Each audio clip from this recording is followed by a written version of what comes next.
Hello friends, welcome to my YouTube channel Masha edu world. આજે આપણે મુખ્ય શિક્ષકના ચાર્જ બાબતે જે નવા નિયમો જાહેર કરવામાં આવ્યા છે ગઈકાલે એટલે કે તારીખ 6/6/2026ના રોજ જે નવો પરિપત્ર કરવામાં આવ્યો છે તેની સંપૂર્ણ સમજૂતી અને માહિતી આપણે અહીંયા લઈને આવ્યા છીએ. તો જોઈએ કે નવા પરિપત્રમાં કઈ રીતનો મુખ્ય શિક્ષકના ચાર્જ બાબતની માહિતી આપવામાં આવી છે. નવા નિયમોનો અમલ અને સત્તાવાર જાહેરાત એટલે કે તારીખ 6/6/2026થી સમગ્ર ગુજરાત રાજ્યમાં આ નવા નિયમો મુખ્ય શિક્ષકને લઈને ફરજિયાત લાગુ કરવામાં આવ્યો છે. તેનો મુખ્ય ઉદ્દેશ શાળાઓમાં વહીવટી સરળતા લાવવી અને શૈક્ષણિક કાર્ય અવિરત ચાલુ રાખવાનું છે. એટલે કે આવતીકાલથી જે નવા શૈક્ષણિક સત્રનું આયોજન એટલે કે નવા શૈક્ષણિક સત્રની શરૂઆત થઈ રહી છે, એ સત્ર વ્યવસ્થિત રીતે ચાલી શકે તે માટેનું આ પૂર્વ આયોજન છે. શિક્ષણ વિભાગના નવા પરિપત્રનો સંપૂર્ણ સારાંશ આ પ્રમાણે છે. તો પહેલાં તો ચાર્જ કોને સોંપવું, મુખ્ય શિક્ષકનો ચાર્જ કોને સોંપવામાં આવશે, તેનું મહેકમ અને ખાલી જગ્યાઓ. તો એવી શાળાઓ કે જ્યાં શાળામાં એચટાટ મુખ્ય શિક્ષકનું મહેકમ મંજૂર ન હોય, એટલે કે શાળામાં સંખ્યા પ્રમાણે એચટાટ શિક્ષકનું મહેકમ ના આપેલું હોય, તો તેવી શાળાઓમાં મુખ્ય શિક્ષકનું શું રોલ રહેશે? તો તેવી શાળાઓમાં મુખ્ય શિક્ષક શાળાના સૌથી સિનિયર શિક્ષકને જ ગણવામાં આવશે. એટલે કે જે સૌથી સિનિયર શિક્ષક હશે તેને જ મુખ્ય શિક્ષકનો ચાર્જ આપવામાં આવશે. ત્યાં કોઈ એચટાટ પ્રિન્સિપલનું મહેકમ મંજૂર ન હોવાથી સિનિયર શિક્ષક જ પ્રિન્સિપલ બનશે. અને જો એચટાટની જગ્યા ખાલી હોય, એટલે કે શાળામાં એચટાટનું મહેકમ હોય અને ત્યાં કોઈ એચટાટ પ્રિન્સિપલ છે નહીં, તો ત્યાં શું કરવાનું? તો એવી શાળાએ આજુબાજુ જે 15 કિલોમીટરનો વિસ્તાર છે, 15 કિલોમીટરની અંદર સૌથી સિનિયર એચટાટ મુખ્ય શિક્ષકને એ શાળાનો ચાર્જ અપાશે. એટલે કે 15 કિલોમીટરની અંદર એચટાટ જે પ્રિન્સિપલ હોય એમાં જે સૌથી સિનિયર હશે એને એ શાળાનો ચાર્જ આપવામાં આવશે. એટલે કે એક એચટાટ શિક્ષકને મુખ્ય શિક્ષકને એક જ વધારાની શાળા અપાશે. એટલે કે એક શાળા જે પોતે સંભાળે છે, જ્યાં એ પોતે પ્રિન્સિપલ છે, એ સિવાયની બીજી એક શાળામાં એને પ્રિન્સિપલ તરીકેનો ચાર્જ આપવામાં આવશે.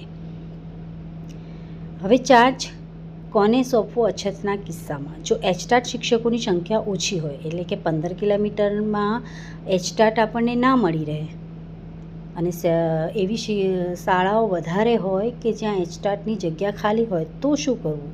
તો જો એચટાટ શિક્ષકોની સંખ્યા ઓછી હોય તો તેવા કિસ્સામાં જે શાળામાં એચટાટનું મહેકમ છે અને જગ્યા ખાલી છે તેવી શાળાઓમાંથી એ શાળાને પસંદ કરવામાં આવશે કે જ્યાં વધુ વિદ્યાર્થીઓ હોય.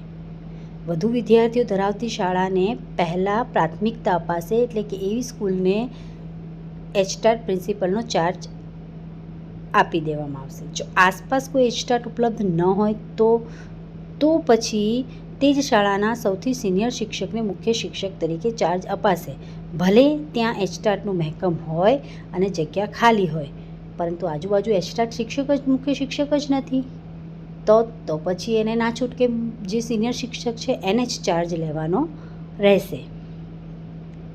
બે શાળાનો ચાર્જ ધરાવતા શિક્ષકો માટે સમયપત્રક. હવે 15 કિલોમીટરના એરિયામાં એચટાટ પ્રિન્સિપાલ જે પોતાની શાળા તો ચલાવે જ છે અને બીજી એને એક અન્ય શાળાનો ચાર્જ પણ આપી દેવામાં આવ્યો છે, તો તેવા કિસ્સામાં એ શિક્ષક કઈ રીતે કાર્ય કરશે? તો એવા કિસ્સામાં એ શિક્ષકે પોતાની મુખ્ય શાળામાં, એટલે કે પોતાની શાળામાં સોમ, મંગળ અને બુધ આ 3 દિવસ કાર્ય કરવાનું રહેશે.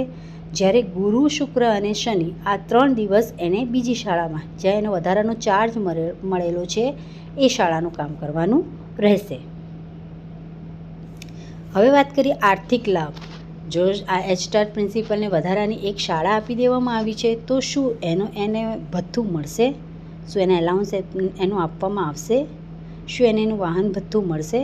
તો કે ચાર્જ એલાઉન્સમાં એવું છે કે વધારાનો ચાર્જ સંભાળવા બદલ સરકારના નિયમ મુજબ જે નિયમિત ચાર્જ એલાઉન્સ છે એ એને ચૂકવવામાં આવશે. અને વાહન ભથ્થામાં જો મૂળ શાળાથી એટલે કે એની જે મૂળ શાળા છે ત્યાંથી ચાર્જવાળી શાળાનું અંતર 8 કિલોમીટરથી વધારે હશે તો તેને નિયમ અનુસાર વાહન ભથ્થું મળવાપાત્ર થશે.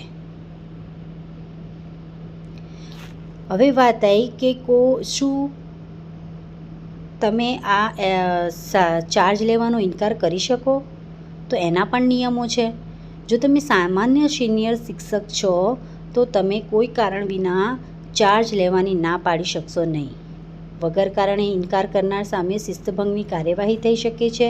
અને યોગ્ય કારણ હોય, જો તમારું કારણ જેન્યુન હોય, યોગ્ય હોય તો શું કરવાનું? તો એના પછી જે સિનિયર શિક્ષક હોય એને ચાર્જ આપવાનો રહેશે. દિવ્યાંગ શિક્ષકો માટે આમાં ખાસ જોગવાઈ છે કે દિવ્યાંગ શિક્ષકોને કોઈ જ આમાં ફોર્સ કરવામાં આવતું નથી. એ લોકોને સ્વેચ્છાએ ચાર્જ એવો લઈ શકે છે. જો એમની ઈચ્છા ના હોય તો એ લેખિતમાં ના પાડી શકે છે. ઇનકાર કરવા પર કોઈ પણ શિસ્તભંગની કાર્યવાહી એમના ઉપર થતી નથી.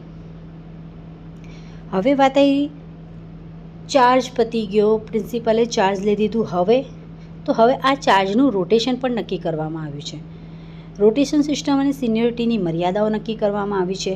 દર વર્ષે ઉનાળુ વેકેશન પૂર્ણ થઈ જાય તેના બાદ 15 કિલોમીટરની ત્રિજ્યામાં જે એચટાટ આચાર્યને પહેલાં ચાર્જ આપવામાં આવ્યો હતો એને ચાર્જ બદલીને એના પછીના એચટાટ આચાર્યને એ ચાર્જ આપવામાં આવશે, બદલી શકાશે.